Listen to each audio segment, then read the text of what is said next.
This is the Bible's explanation for the name Yahweh. But there are certain important and unique features of this burning bush dialogue. First, God identifies himself to Moses as the God of Abraham, Isaac, and Jacob. He reveals to Moses a new name, Yahweh, so that Yahwism and the Yahweh cult can be said to begin only with Moses. Exodus 6, verses 2 to 4, very important passage. Exodus 6, verses 2 to 4. And here God says, I am Yahweh. I appeared to Abraham, Isaac, and Jacob as El Shaddai, but I did not make myself known to them by my name, Yahweh. וארא אל אברהם, אל יצחק ואל יעקב באל שדי, ושמי אדוני לא נודעתי להם. Now this contradicts the J source. And many scholars have suggested that P and E preserve a memory of a time when Israel worshipped the Canaanite god El. P and E wish to claim that the God who covenanted with the patriarchs is the God of the Exodus, but now with a new name. God is 6 times called El Shaddai.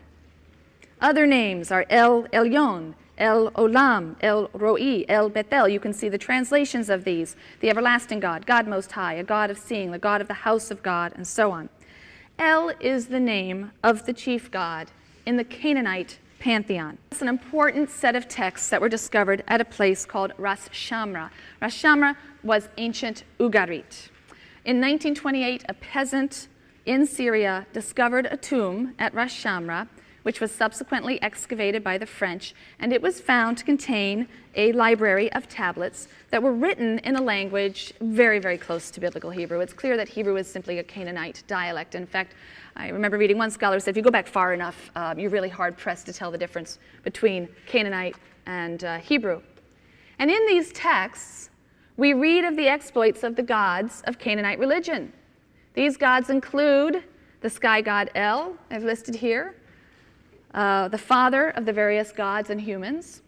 El has a wife, Asherah, she's listed 3rd on your paper, a mother goddess, their daughter Anat, who is a goddess of love and war, she's quite fierce, and then their son Baal, who is a storm god. He's depicted in mythological literature as defeating both the chaotic sea god, the sea god Yam, and the god of death, Mot.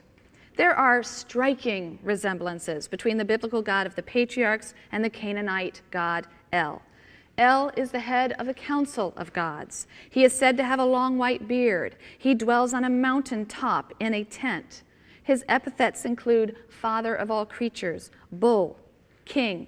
He's also described as the protector of patriarchs, patriarchal figures, a god of the father of the clan, it says in the texts. He guides them, he protects them, he promises them descendants. Many biblical passages depict God exactly this way, as the head of a council of divine beings. He's occasionally described with some of the epithets that are associated with El. He's referred to as the father of all creatures. There are poetic passages in which he is referred to as bull, also certainly as king. And in the patriarchal narratives, God refers to himself as the God of the Father. I am the God of the Father, the same way El is referred to. He guides and protects the patriarchs. He makes promises of progeny to Abraham and his heirs.